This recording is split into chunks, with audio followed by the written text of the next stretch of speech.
3 nights, 10 hen-dos, and the mystery of disappearing Dave.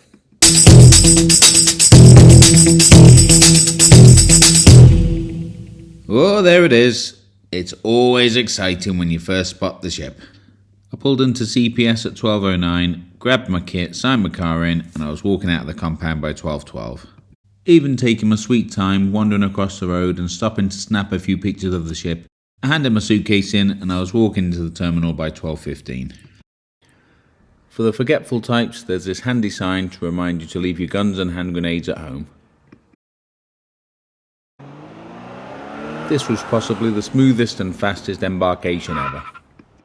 I whizzed straight through check-in, straight through security thanks to the handy sign, and by 12:29 I was stepping on board, 20 minutes door to door.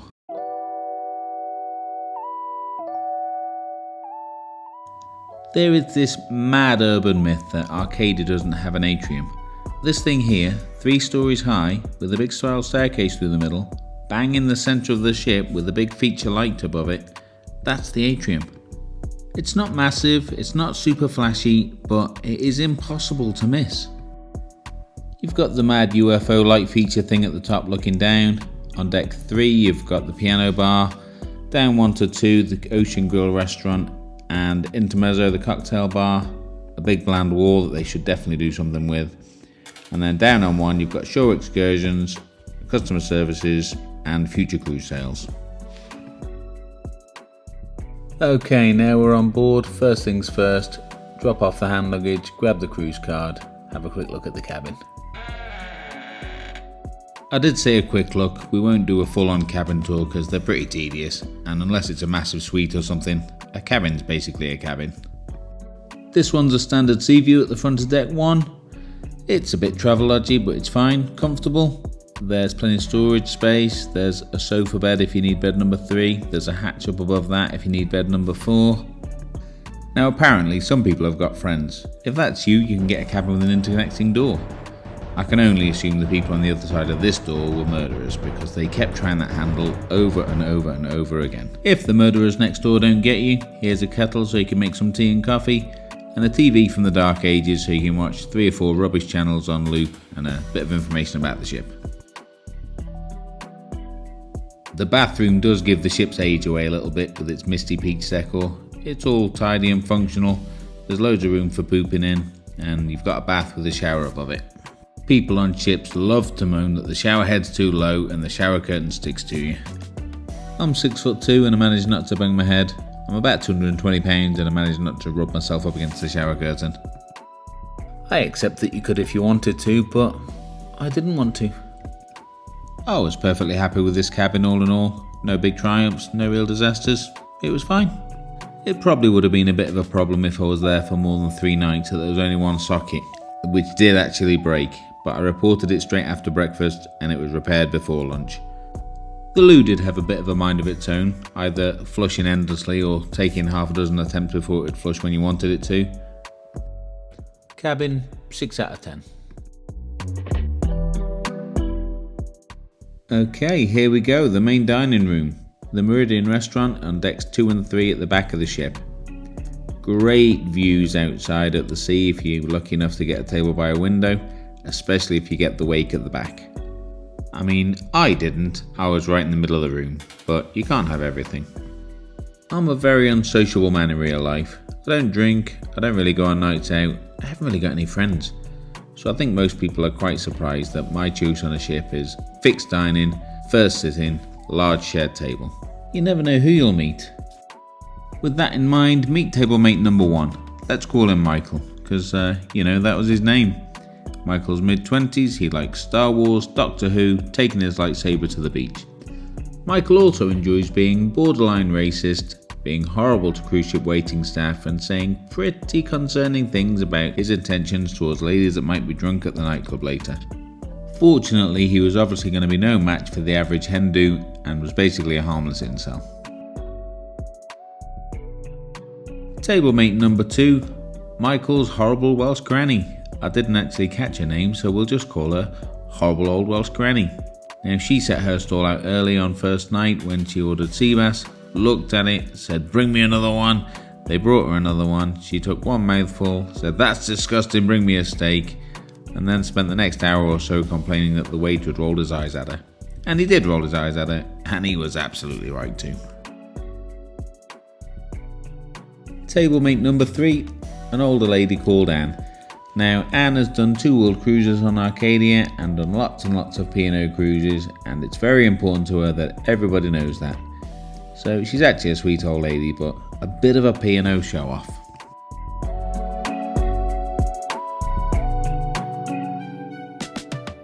Table mates 4 and 5, a lovely couple called Andy and Linda. Andy didn't even know they were going on this cruise until that morning. It was a surprise celebration for his 60th birthday. They've got 2 daughters who weren't on the cruise with them, but it felt like they were, because they are super proud parents and they brought them up in every single conversation. It was quite sweet really, and without them, this table would have been a disaster. Last up is Dave. Dave's a man in his 70s, he lives in Southampton and he takes advantage of lots of last minute cruise deals. It took quite a bit of coaxing to get this information out of him because Dave only speaks in one-word answers. At the end of the meal, he stood up, spun round, marched out without saying a word to anyone, and he was never seen again.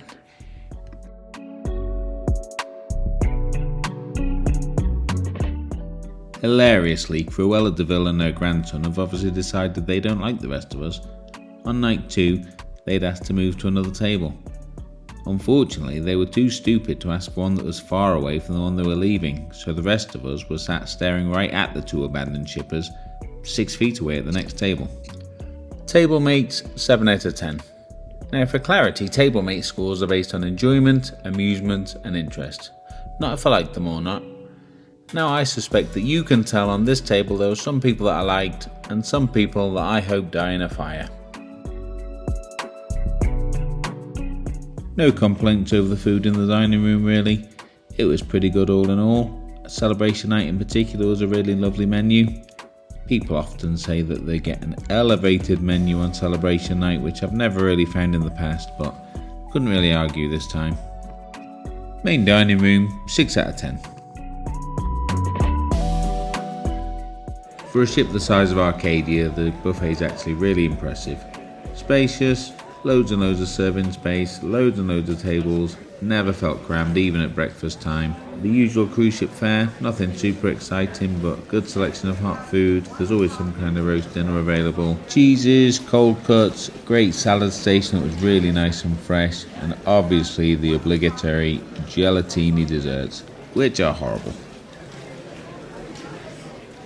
This is where you can get tea, coffee, water. At breakfast you can get fruit juice. Bit of a shock for regular cruisers, but the coffee's actually okay. One morning I picked up breakfast in the buffet, and then come lunchtime I decided to go 2 for 2 and made it a double buffet day. The big black mark is these cold, I think bought in scones, and whatever this horrible bull skip is that they serve instead of cream at afternoon tea. Buffet 6 out of 10. Right outside the buffet you'll find the Neptune Grill, the Neptune Pool, the Neptune Bar. Say Neptune more. Quite a small menu. Almost everything you'd expect from a cruise ship grill. Possibly missing pizza, Bogo hot dogs and fries. Really good burgers. Neptune Grill, 6 out of 10. I tried to book the Ocean Grill Steakhouse a few weeks before, but the P&O website kept going around in circles and glitching, so I couldn't make a booking. Might be fantastic. Might be a little bit sad, I will never know. Indian food's not really my favourite, so I didn't book Sindhu. I didn't get to try any specialty dining. The screening room's the Onboard Cinema, cute little 30-seater. More of a big home cinema than a small version of the Odeon like you'd find on Iona. The chairs came from SCS, the projector looks like it came from Argos, the screen size is okay. 1 movie a day with 4 screenings, and then a new movie the following day. It's included in your cruise fare, you just have to get tickets from reception. I thought I'd be in here every day, but the films on board were either rubbish, stuff I'd seen, or rubbish that I'd seen. Screening room, 5 out of 10. Another place I thought I'd be a lot is Cafe Vivo right next door, but it was closed all day every day on this cruise, so no coffee, no shop. 0 out of 10.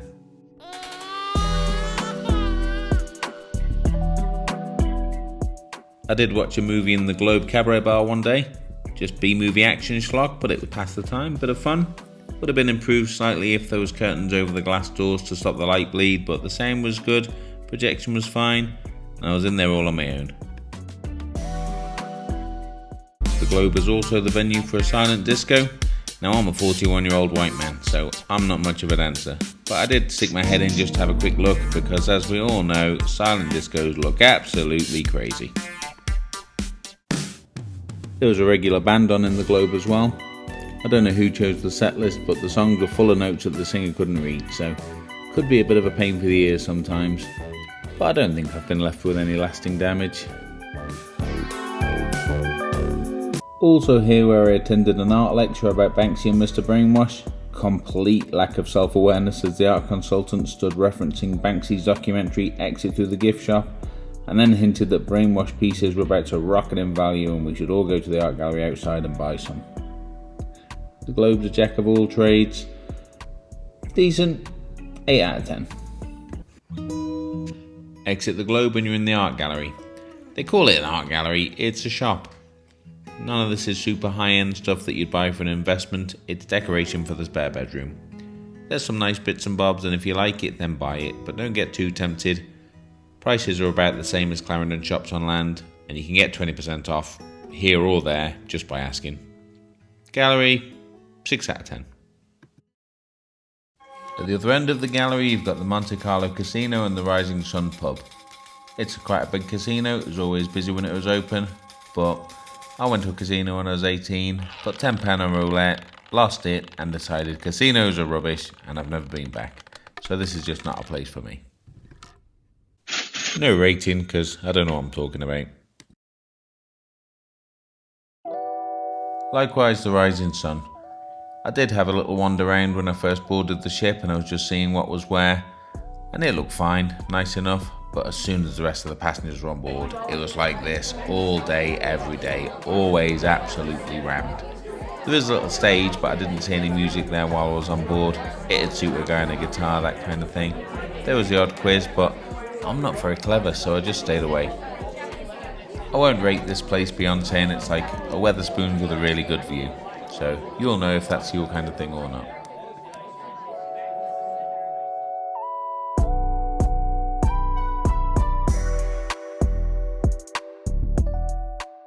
Also always busy, this is the Piano Bar on the top deck of the Atrium. Yes, Atrium. I never managed to get a seat here, but I would have done if I could. Alex Mountain was in there quite a bit, he was the busker on board, and he was good. I never actually saw the piano being played, but apparently there was a pianist on board. All in all, nice little venue, 7 out of 10.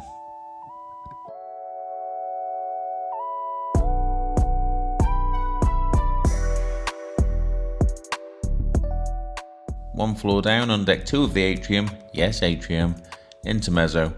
Nice little cocktail bar, nothing too glamorous, always a little bit quieter, but as nice a place as anywhere to look out to sea whilst you're sipping on a purple aftershock. Presumably a good place for a drink before or after dinner if you did get a booking at the steakhouse. 6 out of 10. Spinnaker Bar flows straight off Intermezzo, more of the same really, but with a big brass Arcadia bell and some ship models for basic loser cruisers like myself. I saw a duo called Jamie and Charlotte singing here and they were really good, so I followed them around to a few other venues to see them perform. Spinnaker Bar, 7 out of 10. This is Jamie and Charlotte singing in the Crow's Nest. Now the Crow's Nest, the most grown-up venue on board. It's dead all day, it's packed all night. Main selling point being the panoramic windows looking out to sea in every direction. People grab a seat, they set up camp for the night and they don't leave. And it's a really lovely venue. 8 out of 10. This is East Bar on deck 10 opposite Sindhu. Completely unused during my cruise, but a nice enough space. Presumably it gets used at some point. Similarly, bay and ocean rooms on deck 3 seemed a little bit underused. The occasional nanocrafting was going on in there, but good spaces. I feel like they need to find something to do with them. What an absolutely rocking library. It's really big, good views, plenty of computers for Nan to check her lottery numbers, decent selection of books, Admittedly, a lot of them are geared up for a little bit of an older audience, and then hidden behind the sofa you've got a big handful of board games ready for the rainy day. Library, 8 out of 10. Next up, the Palladium Theatre. A massive theatre for a ship the size of Arcadia, probably too big. I never saw it any more than about half full. 3 stories high, really modern stylish decor, a really smart venue. Night 1 was The Privateers, a 3-piece comedy folk band. Feels a bit unkind to say it was disappointing, but 3 men stood on the stage gently singing songs with no backdrop. It's just not suitable to be the show. If they'd have been in the rising sun, fine. Night 2 was a show called Killer Queen, the house theatre team headliners doing a medley of Queen songs. This was more like it. No story, just 45-minute medley of Queen songs. It worked best when all 13 performers sang together.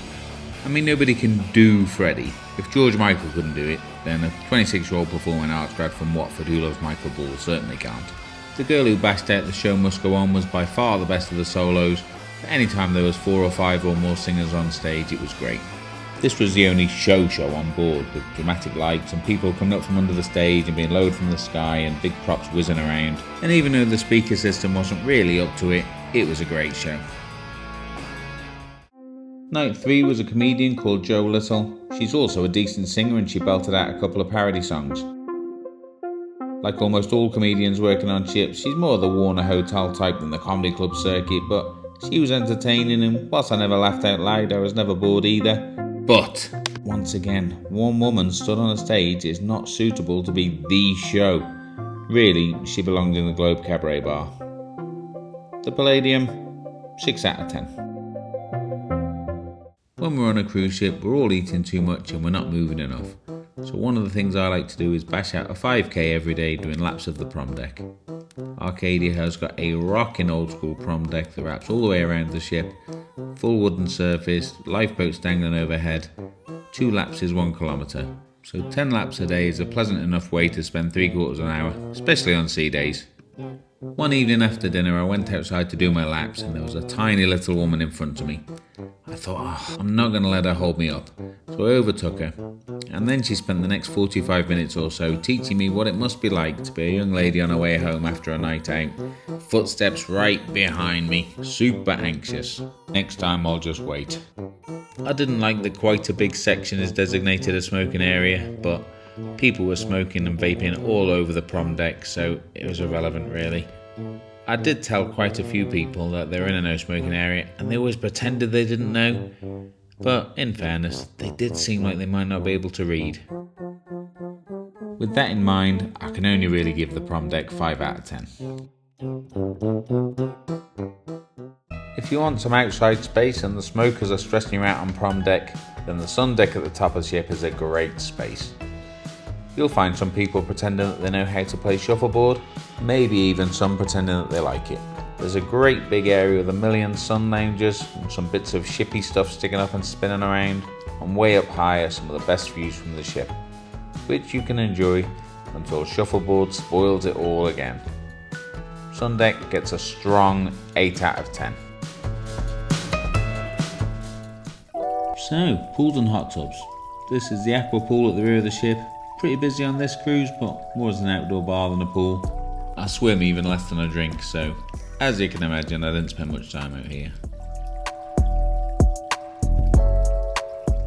This is the Neptune indoor pool with a couple of hot tubs. I can't remember if this roof retracts or not, but it didn't on this trip. There's a Neptune bar for drinks and the Neptune grill, lounges and chairs, and a couple of ping pong tables. This area was pretty quiet most of the time and it was never rammed. It did get a bit of a crowd on a sea day at lunchtime, but I would imagine it gets busy on longer cruises or sometimes in warmer weather. Boggo cruise ship pools, but decent sizes and well looked after. 6 out of 10. If laps of the prom deck and splashing around in the pool isn't closing your rings, then the gym's up on deck 10 at the front of the ship. Big gym for a small ship, loads of treadmills, a couple of cross trainers, some row machines, reasonable selection of resistance machines, and then there are some free weight. Dumbbells only up to 20 kilograms, and there's not loads and loads of plates for the bench press, but Arnold isn't really training here often. The gym's open 24 hours, but this impregnable red and white force field means you can't use free weight from 8 PM till 8 AM. Gym, 7 out of 10. The aquatherapy suite and the spa area are all really nice. There's space to just chill out and hang around in the quiet area. You can paddle around like a hippo in some warm bubbly water. It was really quiet on this cruise, and the spa girls were all obviously bored out of their tree. Anytime I was in the gym, they'd just come in and chat to me about any old nonsense. Now, when I was young, I was very beautiful, and I would have assumed that they were flirting, but these days, I'm what a charitable person might call interesting looking, and I'm very boring, so it was definitely just boredom. There's a sports area outside up high where you can find golf driving nets, a multi-use court with kit for football, basketball and pickleball. But almost nobody used this area on this short cruise, and as Arcadia attracts older guests generally for its longer itineraries, I think this is all just leftovers from when it was a family ship. It is worth coming up here at least once though, because whatever age you are, who doesn't want to take a picture of the funnel?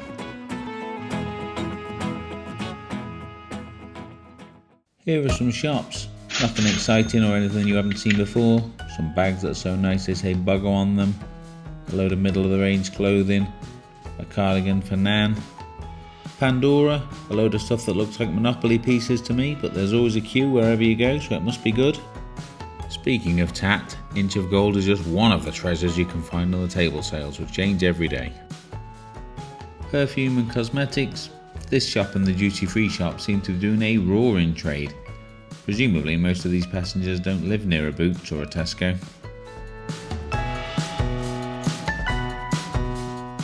Watches and jewellery, high street stuff, no real bargains to be had.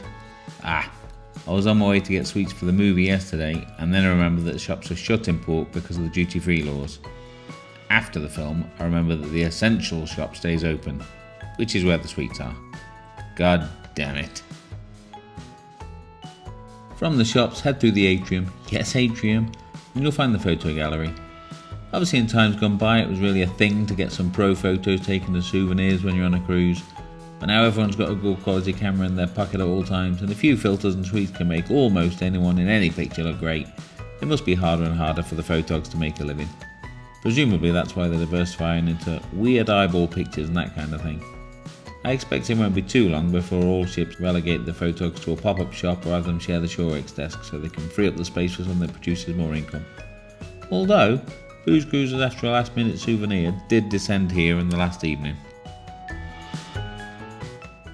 So, the passengers on this particular cruise are not typical of most trips on Arcadia. This list skewed much younger with about 10 Hindus, 4 of which were massive, a couple of groups of laddish lads, and then a big mixture of people in their 30s, 40s, 50s and 60s, with a few outliers, younger or older. The big groups all behaved themselves whenever I saw them. I assume they were a bit wilder at the disco late at night, but that's the right place for that kind of thing, and that's why I don't go there. Smoking in non-smoking areas did bother me, and once or twice I did see people being rude to the crew, but not to the point where I felt compelled to get involved, and I did chat to some nice people.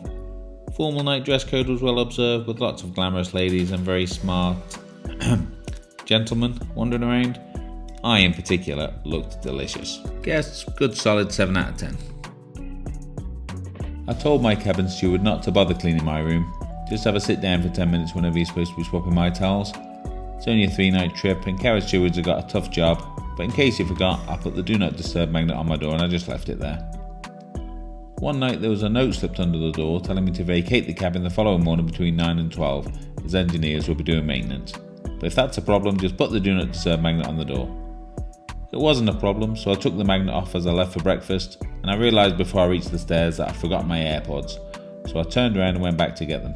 But like a little cleaning ninja, he was in there already stripping the bed.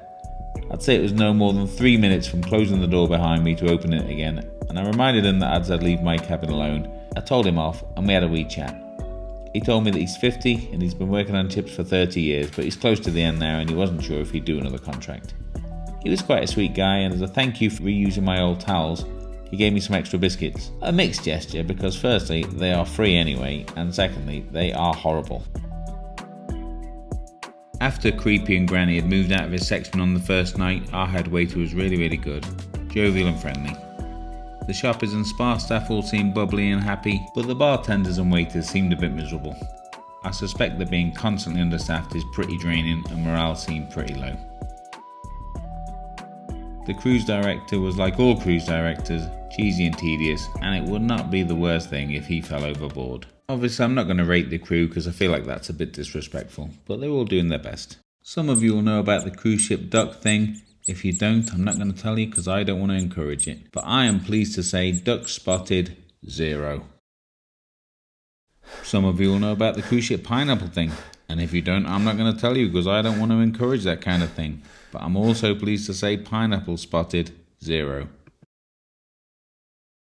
Some of you will be losers like me who love to spot other ships. And I'm pleased to say ship spotted, 7. There was Britannia, Sky Princess, Independence of the Seas, Costa Diadema, Queen Mary 2, Mighty of 3, and what I would consider to be one of the more luxurious ships from MSC. Okay, so the money. I paid £862 for 3 nights, that's solo in a standard ocean view cabin. This was a select price, but I didn't bother choosing my cabin, I never do. Parking was £98 with a CPS right next to the ship and was well worth it. I bought internet access in advance, the basic version which was £33.60. Because I could barely ever get served at a bar, drinks clocked in at £15.25, and as I couldn't book specialty dining and the coffee shop was shut, that was all my onboard spend. All in all, that gives us a total of £1,008.85, which is £336.28 per night. Getting off was as good as getting on. I joined the queue for the gangway at 8:14, I picked up my case at 8:16, and by 8:25 I'd picked up my keys from CPS and I was in my car on the way home. Arcadia, done.